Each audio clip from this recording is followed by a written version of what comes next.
Yes, ladies and gentlemen, welcome back to another episode 4. But the back announcer's about to say something like 6, possibly 7, we don't know. Anyway, still in that dunny, and I wish I could reduce about the 250 hertz range. Hertz bloody near killed him, particularly this episode, where we see the need for health and safety to be paramount within inside the shed. So today, sit back, relax, and enjoy the show. Bye for now. Then maybe a guitarist that's pretty dumber. It's Timbukit time, it's Timbukit time, it's time to make out. Welcome back, viewers, to program number 6 of the update on the progress of the piano and how that's coming along. Should we go in the shed and see how the glue's doing? Okay, here we go. Now, if you notice, it's a little hotter today, hence why I've got my lucky white shirt on. This is the appropriate wear for when you are working in hot climes like we are today. Currently running at 32 degrees. Here we go, into the shed. Here we go. Oh! Anyway, there we go. Okay, so it's a little bit bright with the sun there. As you can see, I have the fan going. That's to cool down my brain. It was a very necessary thing because you need all the faculties working in top-notch pitch, top order to understand these very complicated diagrams for the piano construction. So where are we at, I hear you ask? Funny you should mention, if I show you right down here, there it is. Just drying away on the shelf there, and I've got the little crank going here, you see, and there's our little hands. Going up and down, little keys doing their thing. Isn't that just absolutely marvellous? Extraordinary. And also, you can see here, I have his little hands there, little pink hands with his little fingers, little fingies doing the piano playing. Well, not really. We know that, folks, that it's not real, it's wooden. A bit like myself in my presentations. Okay, I also have this device here, which I have no idea what it does, but by jingo makes one hell of a racket. Would you like to hear it? Okay, this is it here. Okay, yes, now, utmost care needs to be taken with such an implement.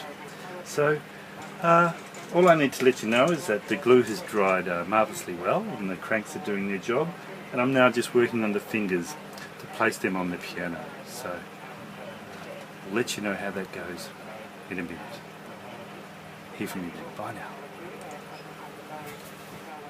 Welcome back. Now, whenever you're constructing these wonderful, marvellous pianos, it's very important to be innovative and flexible and to adapt to any situation that may arise. For instance, the gaps here where the fingers should be are not big enough for the little fingers to just flow freely up and down on the keys. Now, this causes for innovation because of the appalling construction skills back at the manufacturers. So that's why I have this here. So I'll be just sanding ever so gently part of those finger holes up to get it more of a gap. So simply we use one of these engraver tools, and of course safety is paramount when in the shed. So you can see that I've borrowed my safety glasses to somebody else, and my gloves are currently stuck in the boot of my car. Right, so that should cover that.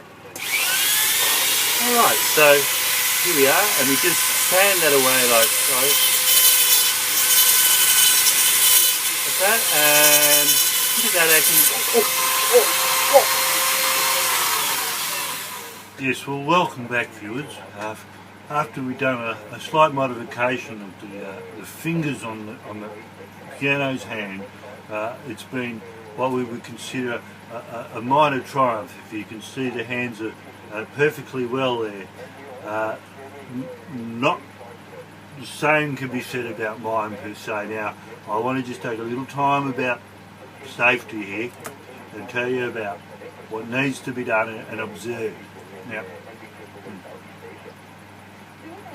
it's always important to have a first-class first aid kit, at least in the vicinity of your shed, which I don't have either.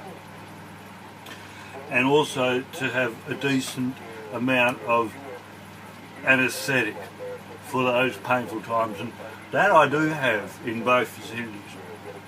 So I highly recommend that during any time where there may be, per se, the use of power tools, which I don't recommend because the instruction says that there is no net.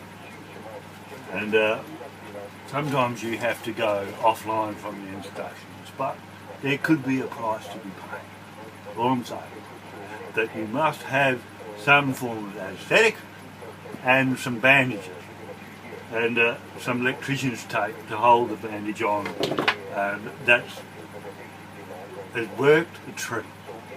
So as you can tell in the time of this particular construction, we're at the stage of the glue drying, and there's nothing more to do, ladies and gentlemen. The glue is drying and healing, but to imbibe in the anaesthetic. So bye for now, and until tomorrow.